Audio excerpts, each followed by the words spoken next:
अंदर कुछ और ही था। तो कुछ इस पे प्रकाश डालिए। ये झगड़ालू वाली लड़ाका नहीं है, ये फाइटर वाली लड़ाका है, पहली चीज़ तो ये। और जो टाइटल है हमारे अवधी में और हमारे भोजपुरी में भी कहावत है कि लड़कियां बड़ी लड़ंका है। भोजपुरी में कहते हैं लड़कियां ना बड़ी लड़ंका है, तो ऐसे बोलते हैं। तो ये कहावत चली आ रही है कि मतलब लड़की है तो झगड़ालू होगी, लड़ंका होगी। तो मैंने कहा हाँ बिल्कुल वो है, लड़ाका है, क्योंकि पैदा होने से पहले से ही उसकी लड़ाई शुरू हो जाती है। जी, जी। उसकी लड़ाई तो गर्भ से शुरू होती है जी। और वहाँ से पहुँचते हुए कितनी लड़ाइयाँ वो लड़ती है। और जब टैक्सी में बैठती है तो लड़ाई लड़ रही होती है, बस पे चल रही होती है तो लड़ाई लड़ रही होती है, ट्रेन में जाती है तो लड़ाई लड़ रही होती है। हर जगह प्रोफेशन जब किसी कहीं बड़े पद पे जाती है वहाँ भी उसको एक लड़ाई का सामना करना पड़ता है। इतनी सारी लड़ाइयाँ जब लड़कियाँ लड़ती हैं तो मैंने लिखा था उनकी पूरी लड़ाई को समराइज करते हुए कि वो कहाँ कहाँ लड़ाइयाँ लड़ती हैं। तब इस कविता का जन्म हुआ। लड़कियाँ बड़े लड़ाका होती हैं और जनता ने इसे बहुत पसंद किया और लंबी यात्रा इस कविता ने की बाद में। नहीं तो कुछ 4 लाइन हो जाए इसके बारे में। कविता कुछ यूँ शुरू होती है कि मैंने देखा एक लड़की महिला सीट पर बैठे पुरुष को हटाने के लिए लड़ रही थी, तो दूसरी लड़की महिला कतार में खड़े पुरुष को हटाने के लिए लड़ रही थी। मैंने दिमाग दौड़ाया तो हर ओर लड़की को लड़ते हुए पाया। लड़की जब घर से निकलती है तो उसे लड़ना होता है गलियों से, राहों से, सैकड़ों घूरती निगाहों से। लड़ना होता है तमाम अश्लील फक्तियों से, एक तरफा मोहब्बत से, ऑटो में सट कर बैठे किसी मन चले की फितरत से। उसे लड़ना होता है विडंबना वाले सच से, जाने कितनों के बैठत से। वो अपने आप से भी लड़ती है, जॉब की अनुमति न देने वाले बाप से भी लड़ती है। उसे हमेशा ये दर्द सताता है कि 3 बड़े भाइयों के बजाय पहले छोटी बहन का डोला क्यों उठ जाता है। बहुत लड़की की शादी हम लोग पहले कर देते हैं। वो एसेट नहीं, उसे बोझ की तरह से देखा जाता है। जल्दी शादी करो तो गंगा नहाओ, कहावत है लड़की की शादी करो तो गंगा नहाओ। तो मतलब क्या है, क्यों गंगा नहाओ, कोई पाप है क्या? पाप कर दिया हमने शादी करके। बहुत सारी चीजें दिमाग में थी हमारे। तो मैंने ये कविता लिखी। खैर किताब पढ़ी है तो पूरी कविता वो जो लोगों ने या मोबाइल के थ्रू पहुंची होगी लोगों के पास, उन्होंने पूरी कविता पढ़ी होगी। तो फीमेल्स जो यहाँ बैठी हैं, जो भी अभी सर ने बोला, आप उससे अग्री करते हैं कि नहीं, हाँ या ना?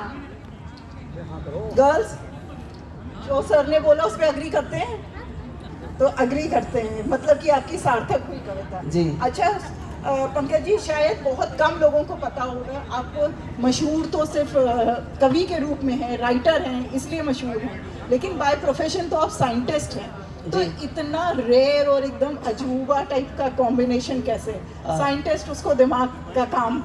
और जब आप कविता लिखते हैं, किताब लिखते हैं, वहाँ पे इमोशंस आ जाते हैं, दिल का काम होता है। तो ये दोनों का तालमेल कैसे? देखिए ऐसा है कि मैं जिस इंस्टीट्यूट में काम करता हूँ CDRI, वो दवा बनाने का काम करता है। तो देखिए दवा बना रहे हैं। मुझे लगता है 2 तरह की दवाएं होती हैं। एक होती है तन की दवा जो वैज्ञानिक बनाते हैं, और दूसरी होती है मन की दवा जो सिर्फ कवि बना सकता है और कोई नहीं बना सकता। तो मैं तन और मन दोनों की दवाएं बनाने का काम करता हूँ। वहाँ लैब में बैठ करके तन की दवा बनाता हूँ और मंचों पे जाता हूँ, कवि सम्मेलनों में जाता हूँ, लोगों के चेहरों पर मुस्कान लाने का प्रयास करता हूँ, तो वहाँ मन की दवा बनती है। तो शायद ये मेरे ख्याल से, जहाँ तक मुझे पता है, मेरी नॉलेज है, आप इंडिया के एक अनोखे और अकेले कवि हैं जो इस कॉम्बिनेशन में हैं। हाँ शायद ये बड़ा रेयरेस्ट ऑफ रेयर वाला है। एक सीरियसली मैंने यही कहा कि रेयरेस्ट ऑफ रेयर कॉम्बिनेशन है। इस पे एक तालियां तो बना। थैंक यू, धन्यवाद।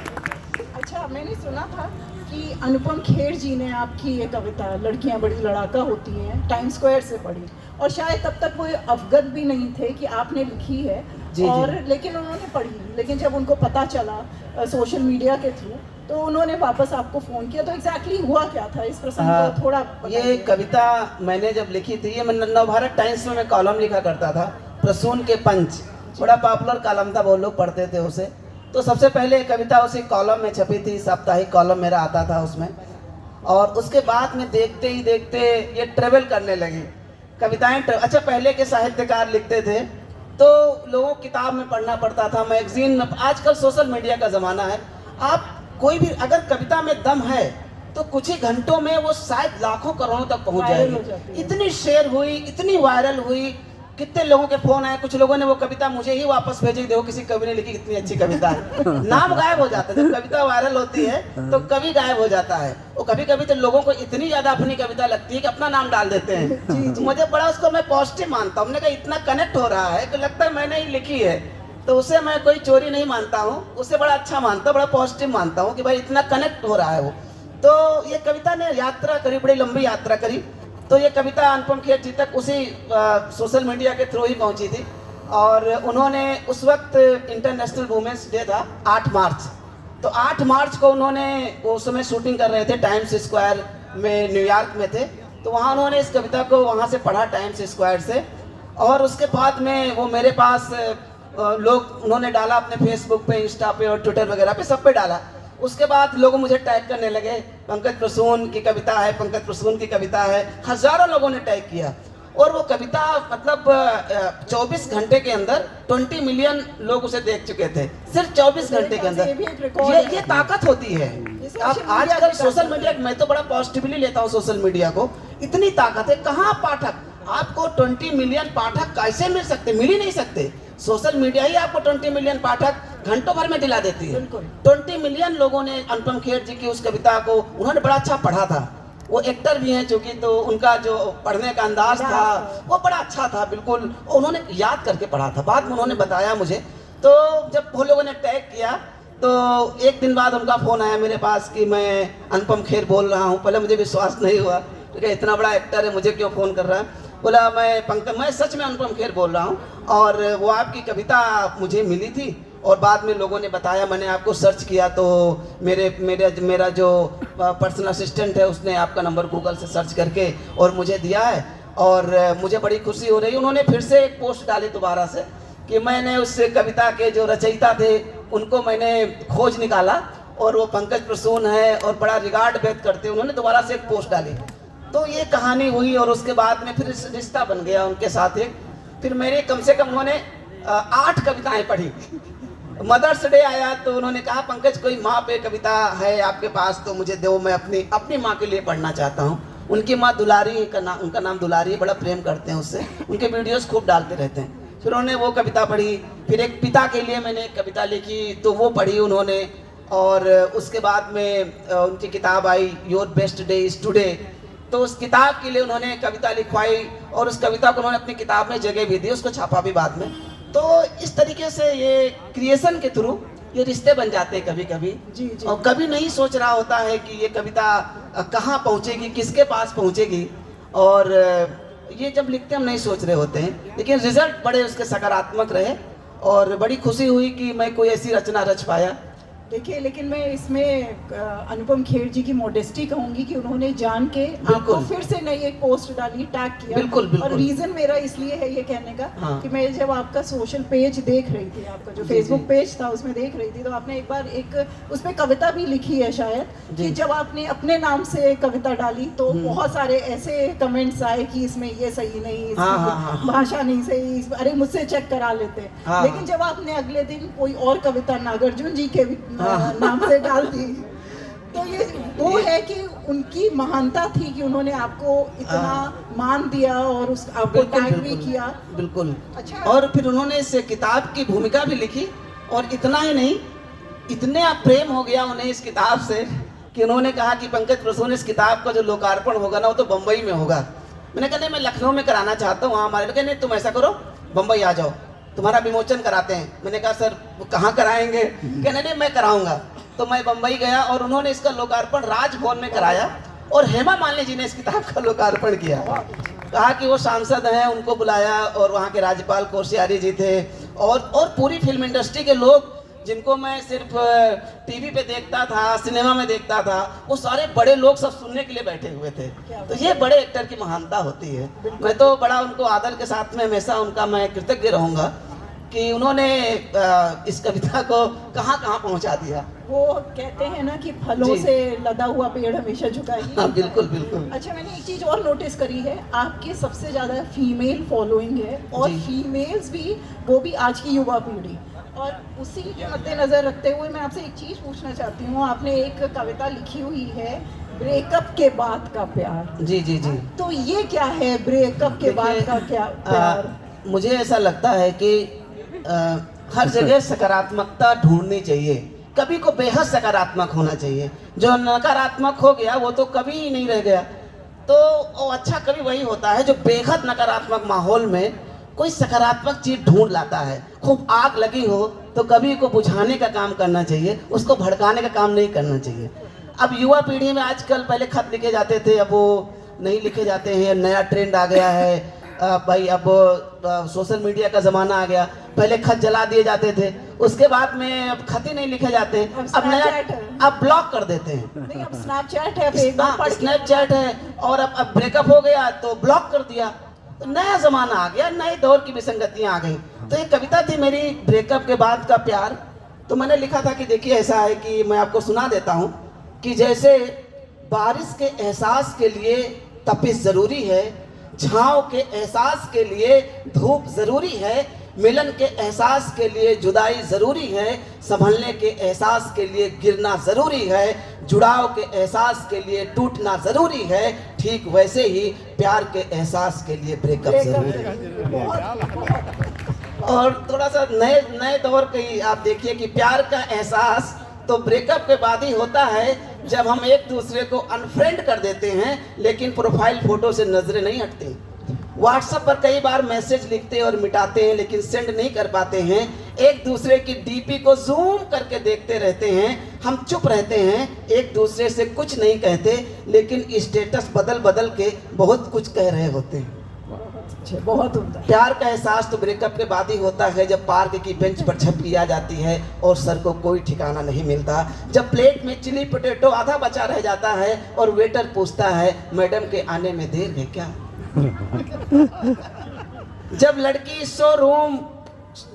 शोरूम में टॉप को लेकर घंटों उलझी रहती है और सेल्स बॉय कहता है अरे सर होते तो फट से पसंद आ जाता।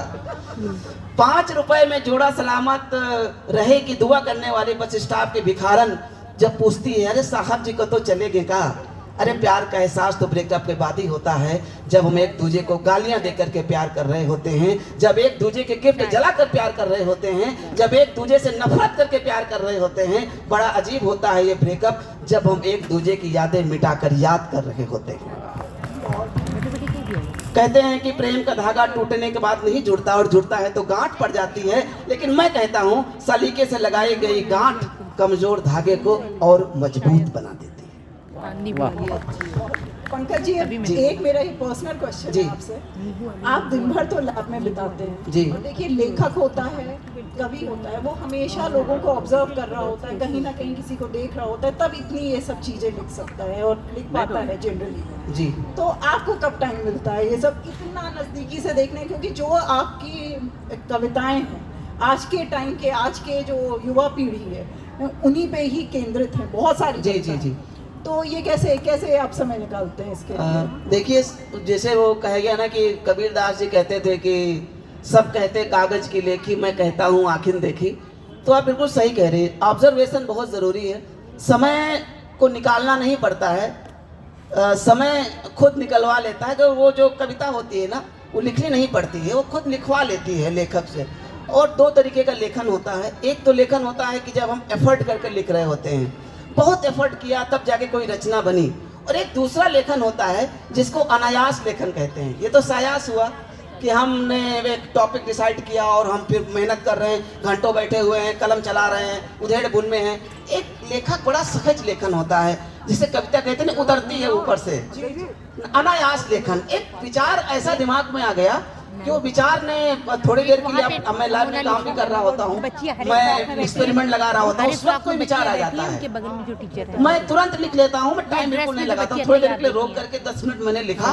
और कविता मुझे ऐसा लगता है कि कवि लिखता नहीं है, कविता खुद कवि को लिखती है जी। तो हो जाता है। और मैं जैसे कहीं कुछ बलिदान तो देने ही पड़ते हैं। अब भाई जैसे लोग बाहर जाते हैं, फिल्में देखते हैं, जा करके मैं तो कुछ ऑब्जर्व करता हूँ लोगों को, बाहर निकलता हूँ, दोस्तों से मिलता हूँ, सामने हमनवा जी बैठे हुए हैं, कभी इनके साथ बैठ जाता हूँ, अरविंद झा जी पीछे बैठे हुए हैं, कभी इनके साथ बैठ जाता हूँ, एक्सपीरियंसेस पता चलते हैं। बिना सिर्फ किताबें पढ़ के आप लिख नहीं सकते हैं। किताबें, सिर्फ किताबें पढ़ के नहीं लिखा जा सकता है, आपको निकलना पड़ेगा, समाज में जाना पड़ेगा, सुनना, ऑब्जर्व करना। बिल्कुल ऑब्जर्व करना पड़ेगा। अच्छा, अभी आपने एक बहुत अच्छी बात कही थी, आपने अभी बताया था कि अनुपम खेर जी अपनी अम्मा से, अपनी मम्मी हाँ। से, दुलारी जी से बहुत प्यार करते हैं, और उसी संदर्भ में एक आपकी कविता भी है, अम्मा का बुना हुआ स्वेटर, और वो भी बहुत वायरल हुई थी, और वायरल के साथ इतना उसने सोसाइटी पे इफेक्ट डाला था कि जो ये आज की हमारी युवा पीढ़ी है, हम युवा पीढ़ी क्यों कहें, हम लोग भी, सब लोग मॉल की तरफ भागते हैं, ब्रांडेड कपड़ों की तरफ भागते हैं, वो वापस माँ के बुने हुए स्वेटर पहनने लगे, और रातों रात ये चेंज आया था कि लोगों की डीपी तक चेंज हो गई माँ के बुने हुए स्वेटर के साथ, और लोगों ने, कितने लोगों ने, हजारों लाखों लोगों ने आपको टैग किया था। जी जी तो जी, आप मानते हैं कि लेखक हुआ, कवि हुए, ये समाज में चेंज लेके आते हैं, उसका बहुत बड़ा कारण बनते हैं? आपका क्या कहना है इसके बारे में? बिल्कुल मुझे लगता है कि हर कवि एक एक्टिविस्ट होता है। कभी किसी का शेर उतर गया, पब्लिक में चला गया, लोग उसको कोट करने लगे, तो उससे सुधार तो होता ही होता है। इस कविता के संदर्भ में मैं बताऊं कि माँ का बुना स्वेटर कभी छोटा नहीं पड़ता। जी जी।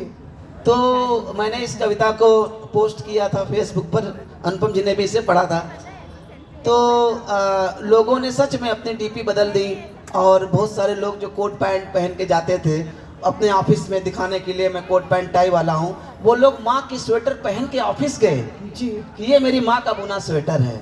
तो कविता संवेदना जगाने का काम करती है। अगर आपकी कविता सोई हुई संवेदना को नहीं जगा पाती है तो निरर्थक कविता है।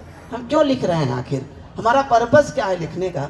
पर्पस यही है कि आपको संवेदनशील बनाना, आपको मूल्यों की ओर वापस ले जाना, जो आज की पीढ़ी भूलती जा रही है। तो इस कविता के आने के बाद में बहुत सारे लोगों ने अपनी डीपी बदली, माँ का बुना हुआ स्वेटर पहना, फोटो खिंचाई और लिखा कि देखिए मेरी माँ का बुना स्वेटर कितना अच्छा है।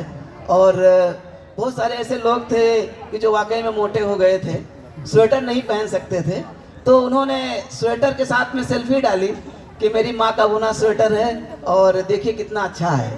तो एक आंदोलन सा चला फेसबुक पे, और हजारों लोगों ने टैग किया, मुझे अच्छा लगा, और मुझे लग रहा है उनकी माँओं को बहुत अच्छा लगा होगा। बिल्कुल बिल्कुल। तो आपने वो एहसास वापस जगा दिए थे जो शायद हम लोग भूलते जा रहे हैं। बिल्कुल बिल्कुल बिल्कुल। अच्छा, शहर लखनऊ में बैठे हैं और आपकी लखनवी लड़की के इज़हार इश्क की बात ना हो तो फिर ये डिस्कशन, ये हमारा टॉक शो जो है ये अधूरा रह जाएगा। मैं आपसे ये पूछना चाहती हूँ, आपने लखनवी लड़की क्यों चुनी? कानपुर की क्यों नहीं, शाहजहांपुर की क्यों? देखिए, मैं न कानपुर में रहा, न शाहजहांपुर में रहा, न मैं बाराबंकी में रहा। मैं लखनऊ में रहा, तो जाहिर सी बात है आदमी जहाँ रहता है वहाँ से ज़्यादा जुड़ा हुआ होता है। तो सोचा कि लखनवी लड़की है तो वो कैसे इजहार करेगी, बड़ा तहजीब व तमद्दुन से लदी हुई लड़की रहती है। तो मैंने एक कविता लिखी थी कि लखनवी लड़की का इजहार इश्क कैसे होता है। ये बहुत बड़ा शहर नहीं है लखनऊ, छोटा सा शहर है। मुंबई जैसे यहाँ पर ऐसा नहीं कि रात भर लोग जागते हों, और दिल्ली जैसी वो इतना मेट्रो इतना सारी भीड़ नहीं है, वो शो ऑफ लखनऊ में नहीं है। तो एक ऐसी लड़की जो शो ऑफ नहीं करती है, लखनऊ की लड़कियां शो ऑफ बिल्कुल नहीं करती हैं। मैंने बहुत लड़कियों को ऑब्जर्व किया है, तो ये उसको लेकर के ये थी कि मैं थोड़ा सा उसकी दो लाइनें सुना देता हूँ कि मैंने ज़िंदगी में उठाया एक खुशनुमा रिस्क था, मेहरबान मुझे कभी एक लखनवी लड़की से इश्क था। मैं चाहता था कि एक बार वो भी इजहार कर दे, मुझे खुशियों से भर दे, लेकिन लड़की खाटी लखनवी थी। जब उससे डेटिंग की बात की तो बोली आपके एग्ज़ाम की डेट कब है?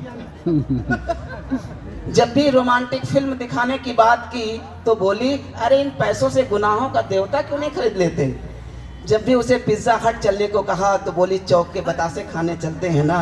जब नए साल पर डिस्कोथेक जाने को कहा कि बोली चलिए कुड़िया घाट पे बैठते हैं। जब भी उसे गले लगाना चाहा तो बोली आदाब करना नहीं आता क्या? इम्प्रेस करने के लिए खूबसूरत शर्ट पहन के आया तो बोली पेट निकल रहा है आपका। जब उसे रात में ठीक 12 बजे बर्थडे विश किया तो गुस्से में बोली क्यों जग रहे हैं अब तक। जब भी दीवाना बनने की कोशिश की तो बोली गालिब का दीवान पढ़ के आइए। जब रिंग खरीदने तनिष्क के शोरूम में गया तो बोली गड़बड़ झाले में वैरायटी ज्यादा है। ताज होटल में सूप पिलाना चाहा तो बोली खुले में शर्मा की चाय ना ज्यादा अच्छी लगती है। मैंने व्हाट्सएप पर टेक केयर का मैसेज कभी नहीं आया, लेकिन दिन में 3 बार पूछती थी खाना खाया कि नहीं खाया। उसने प्यार को कभी कह के नहीं जताया। उसका फेवरेट गाना पूछा तो रूना लैला का गीत गुनगुनाया। तुम्हें हो न हो लेकिन मुझको इतना यकीन है, मुझे प्यार तुमसे नहीं है, नहीं है। वाह, कहते ही नहीं है। मैंने उसे इजहार करने के लिए बहुत उकसाया, लेकिन वो लव यू नहीं बोली। आखिरकार मेरी समझ में आया, ए दिल तो फिजूल रोता है, ये लखनवी इश्क है ना, कहने और करने से नहीं होने से होता है। बहुत। और एक अंतिम की लाइनें थी कि लखनवी लड़की ना गजब भी होती है जनाब, जब दर्द बंट रहा होगा तो कहेगी पहले मैं, और जब खुशी बट रही होगी तो कहेगी पहले आप। क्या बात है। ये तो लखनऊ की रवायत है। पंकज जी, हम सभी जो लखनऊ की लड़कियां हैं उनका आपने इतना अच्छा हम लोग को टाइटल दिया, तो उसके लिए बहुत बहुत थैंक यू, बहुत बहुत आभार हम उन सबकी तरफ से प्रकट करना चाहते हैं जी। और अब आगे बढ़ते हैं। एक चीज़ और मेरे दिमाग में आ रही है, आपकी जो व्यंग, आप ज़्यादातर व्यंग लिखते हैं जी, जी। लेकिन व्यंग से इतनी चीज़ों में, अभी मैंने जितने चीज़ों का जिक्र किया, बहुत चीज़ों में आपने सोसाइटी में चेंज लेके आए। जी, जी। और उसी चेंज का एक और था गड्ढा ज्ञान। हाँ। तो ये गड्ढा ज्ञान पेपर में भी बहुत आया था कि आपने जब ये कविता लिखी थी तो जानकीपुरम के तो जितनी सड़कों में जितने गड्ढे थे सब भर गए थे। तो ये थोड़ा इसमें प्रकाश डालिए। ये बड़ा अनोखा वाकया था। हमारे जानकीपुरम में मैं रहता हूँ, वहाँ बहुत सारे गड्ढे थे एक ज़माने में, और वो बहुत विधायकों को लिख के दिया, नगर निगम एलडीए सब लोग चिट्ठियाँ देते थे, कुछ होता नहीं था। तो मैंने सोचा कि क्यों ना कविता को एक्टिविज्म का जरिया बनाया जाए। तो मैंने एक सम्मान समारोह का आयोजन किया, गड्ढा सम्मान समारोह। उसमें हमने गड्ढों को अवार्ड दिए, गड्ढा भूषण, गड्ढा विभूषण, गड्ढा श्री, गड्ढा शिरोमणि, गड्ढा रत्न। गड्ढों को सम्मानित किया और बाकायदा गड्ढों का श्रृंगार किया गया, उस पर माला डाली गई और मैंने गड्ढा गान लिखा। मैंने गड्ढों के फायदे बताए, गड्ढों के हमने 50 फायदे बताए थे। हमने बिल्कुल विरोध नहीं किया, भाई व्यंग्यकार विरोध कहाँ करता है। मैंने गड्ढों के फायदे बताए। मैंने बताया कि गड्ढे आपको धैर्य सिखाते हैं। अचानक जा रहे हैं, अचानक से गड्ढा आ गया कहीं सड़क पे, तो आपको धैर्यवान बनाना गड्ढे सिखाते हैं। और यह मत कहिए कि ई रिक्शा गड्ढे में गिर गया है, बल्कि ये कहिए ई रिक्शा गड्ढे के सम्मान में झुक गया है। मैंने उसमें और बहुत सारी चीज़ें बताई। हमने कहा गड्ढा है तो उसमें पानी भर जाएगा, आप मछलियाँ भी पाल सकते हैं, उसको सकारात्मक वे में लीजिए। सारी बड़ी सभ्यताएं गड्ढों से निकली हैं, तो हो सकता है जहाँ पे गड्ढा आप देख रहे हैं उसके नीचे कोई नई सभ्यता ही बस रही हो, आपको पता ना हो सकता नई सभ्यता का जन्म हो जाए। तो मैंने गड्ढा गान लिखा था पूरा। मैंने लिखा था कि गड्ढा हमारी आन है, गड्ढा हमारी शान है, गड्ढा हमारे देश के संस्कृति की पहचान है, वो गड्ढा सदा है शाश्वत, सड़क क्षणभंगुर है, मिट जाती है, गड्ढा शाश्वत है, कभी नहीं मिटता है। कि गड्ढा हमारी आन है, गड्ढा हमारी शान है, गड्ढा हमारे देश के संस्कृति की पहचान है, वो गड्ढा सदा है शाश्वत, इसको मिला वरदान है। और हिंदुस्तान में गड्ढा नहीं, गड्ढे में हिंदुस्तान है। क्या बात है, बहुत बहुत जी। तो परिवर्तन आया और ये सम्मान समारोह की न्यूज बड़ी बड़ी अखबारों में छपी और उसके बाद नगर निगम एलडीए जुट गया और सेक्टर एफ का जो सबसे बड़ा गड्ढा, तो गड्ढा था ही, वो सड़क थी ही नहीं, वो सिर्फ गड्ढा ही था, करीबन 500 मीटर का गड्ढा था। वो इतना अच्छा बन गया है, इतना बढ़िया रिपेयर हो गया है कि वहाँ के जो दुकानदार हैं आसपास के, आज भी जाता हूँ तो कोई फ्री में चीनी 1 किलो दे देता है, कोई 1 पैकेट बिस्कुट का दे देता है कि भाई लीजिए, आपकी वजह से ये हमारी दुकानदारी बड़ी अच्छी चलने लगी। तो ये व्यंग्यकार को एक्टिविस्ट भी होना चाहिए और कुछ इस तरीके से भी सुधार होता है। बिल्कुल। अच्छा, आप टेक्नोलॉजी से तो रिलेटेड है, ये साइंटिस्ट है, आपकी एक कविता है ब्लॉक प्रमुख के ऊपर, उसको आपने टेक्नोलॉजी से जोड़ा था। हाँ हाँ। तो क्या, कैसे आपने ये ब्लॉक प्रमुख और टेक्नोलॉजी, मैंने आपको जिक्र किया था, एक ब्लॉक प्रमुख होता है जो चुनाव लड़ता है, दूसरा ब्लॉक प्रमुख होता है जो बात बात पर व्हाट्सएप और फेसबुक पे ब्लॉक कर देता है। मैंने इस वाले ब्लॉक प्रमुख की बात कही थी।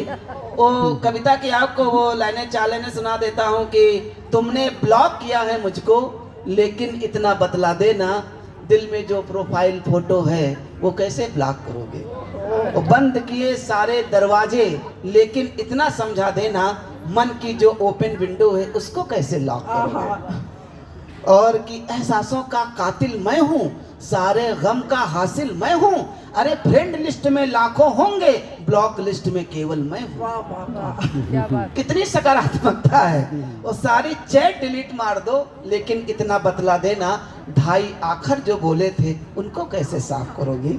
तुमने ब्लॉक किया है मुझको, लेकिन इतना बतला देना। बड़ी ये पॉपुलर हुई ये भी कविता। और कि जब प्रति उत्तर मिला प्रेम का, मोबाइल को चूम लिया था और आंखों की गहराई नापी थी, सेल्फी को जूम किया था। ओहो।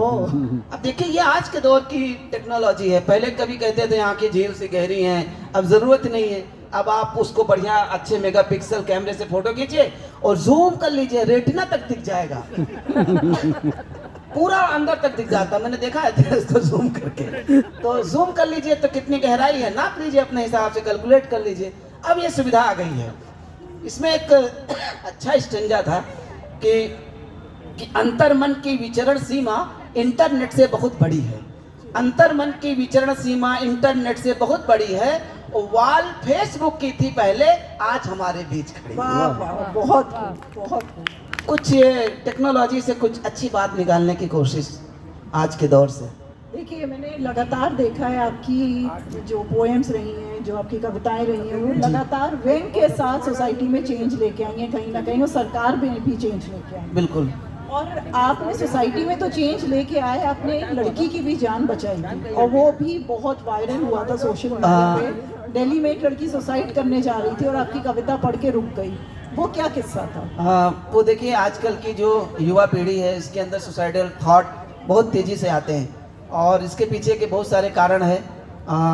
आज के जो परवरिश होती है और जो ये संगठन जो कहते हैं कि एकल परिवार हो गए हैं, उसके थ्रू एक लड़की थी जिसने मुझे जिसका मेरे पास बाद में कॉल आई तो बताई कि मेरे परिवार वालों से बड़ी अपेक्षा थी कि मैं बड़ी इंजीनियर बन जाऊंगी और वो मैं नहीं कर पाई और मैं फेल हो गई हूँ बीटेक में और अब मैं जीना नहीं चाहती हूँ। तो जीना नहीं तो क्या हुआ कि वो सारे थॉट उसके दिमाग में चल रहे थे।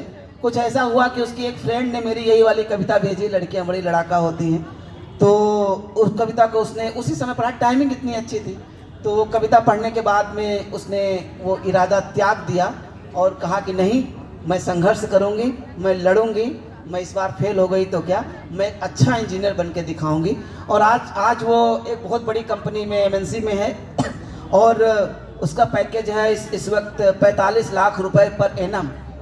तो वो कभी सुसाइड करने जा रही थी तो कविता मिली, टाइमिंग अच्छी थी। तो ये वाकया मैंने लिखा था और उस लड़की ने भी डाला था कि एक कविता ने मेरी ज़िंदगी बचा ली और मेरी ज़िंदगी बना दी।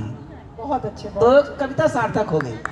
देखिए टाइम की कमी है तो जी, बस जी। एक दो क्वेश्चन और। बिल्कुल। एक चीज़ मैं आपसे पूछना और चाहती हूँ, आपकी कविताएं हमेशा बहुत वायरल होती हैं और उसकी वजह से या जो भी रीज़न रहे और भी इतना आप अच्छा लिखते हैं, आपको बहुत सरकारी और गैर सरकारी अवार्ड मिले।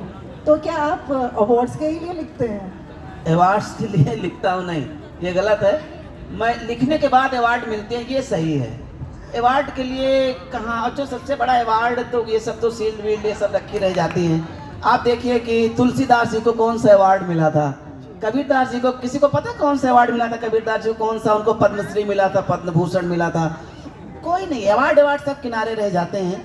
आपका जो कंटेंट होता है ना वो आगे जाता है। और सबसे बड़ा अवार्ड वही होता है कि आपकी कविता कोई कहीं पढ़ रहा हो, आपको प्रतिक्रिया दे रहा हो, आप जब ना रहें, आप जब चले जाएं, उस वक्त भी आपकी कोई किताब इस पुस्तक मेले में बिक रही हो और जब कोई आपका नाम ना जान रहा हो लेकिन आपकी कविता गुनगुना रहा हो, ये सबसे बड़े अवार्ड होते हैं। बिल्कुल। तो अवार्ड तो मिलते रहते हैं, आप लिखते रहेंगे तो जाहिर सी बात है कि संस्थाएं हैं, सरकारी संगठन हैं, वो आपको अवार्ड देते रहेंगे। लेकिन उस अवार्ड की थोड़ी सी खुशी होती है, तात्कालिक खुशी होती है। उसके बाद में खुशी तो वही होती है कि जब हम कविता पढ़ रहे होते हैं और आप ताली बजा रहे होते हैं, कभी कोई मेरी कविता पसंद आती है तो आपका फ़ोन आता है, तो दिन बन जाता है। बिल्कुल बिल्कुल। जी। तो आपने जो ये बोला, ये सही में एक बहुत अच्छा बैलेंस है कि आज की जो ये जनरेशन है, किंडल की जनरेशन है, अमेज़ॉन की जनरेशन, और आपकी तो बुक ट्रेंडिंग रही है जी, बहुत जी। महीनों तक के अमेज़ॉन पे। तो शायद हमको ये बैलेंस बिठाना पड़ेगा कि हम किंडल पे भी पढ़ें और बुक्स भी पढ़ें, क्योंकि बुक्स, जैसे अभी इससे पहले जो कार्यक्रम चल रहा था उन्होंने बोला कि किताब लिखना हमेशा बहुत ज़रूरी है, क्योंकि जब हम नहीं रहेंगे तो हमारी किताबें रह जाएंगी, हमारे थॉट रह जाएंगे, वो हमेशा हमको ज़िंदा रखेंगे। तो एक क्लोजिंग थॉट आपकी तरफ से पंकज जी, और फिर हम लोग देखिए, ये क्या है कि अब हर आदमी के पास एंड्रॉयड मोबाइल है, बिग बास्केट आ गया है, अब कोई जनरल स्टोर भी नहीं जाना चाहता है, और सारे शॉपिंग के इतने सारे ऐप्स आ गए हैं जहाँ पे आपको माल से भी ज़्यादा सस्ता वहाँ पे मिल जाता है। तो किताबों का भी यही हुआ कि किताबें भी आई, जब सब कुछ आया, जब सब्जी आ गई, जब दूध आ गया, अंडा मिलने लगा जब ऑनलाइन, तो किताब को भी ऑनलाइन आना ही आना था, क्योंकि भाई क्या करे, किताब की भी तो मार्केट, उसको भी तो बनानी, पब्लिशर को भी तो, लेखक को भी कुछ मिलना चाहिए, पब्लिशर को भी मिलना चाहिए। तो किताब की पूरी इंडस्ट्री भी शिफ्ट हुई, ऑनलाइन शिफ्ट हुई, अमेज़ॉन और फ्लिपकार्ट सबसे बड़े माध्यम बने, और उसका फ़ायदा है। अब कोई मेरी किताब वहाँ पर बैठा हुआ, हरदोई के किसी गांव में बैठा हुआ है, वहाँ पे कोई बुक का स्टॉल ही नहीं है, वो किताब पढ़ना चाहता है, तो अमेज़ॉन पे गया, उसने किताब को ऑर्डर किया और आ गई, वो डिस्काउंट पे आ गई। वहाँ पे तो उसको महंगी मिलेगी, स्टॉल पे कम पैसे में आ गई। कहीं कोई लेह लद्दाख में बैठा हुआ है, वहाँ पे नहीं है। कोई हिंदी बेल्ट, जो कोई साउथ इंडिया में जहाँ हिंदी बेल्ट नहीं है, साउथ इंडिया, वहाँ कोई आपका दोस्त बैठा हुआ है हिंदी बेल्ट का, जो पढ़ना चाहता है, अमेज़ॉन पे उसने ऑर्डर किया, किताब मंगा ली।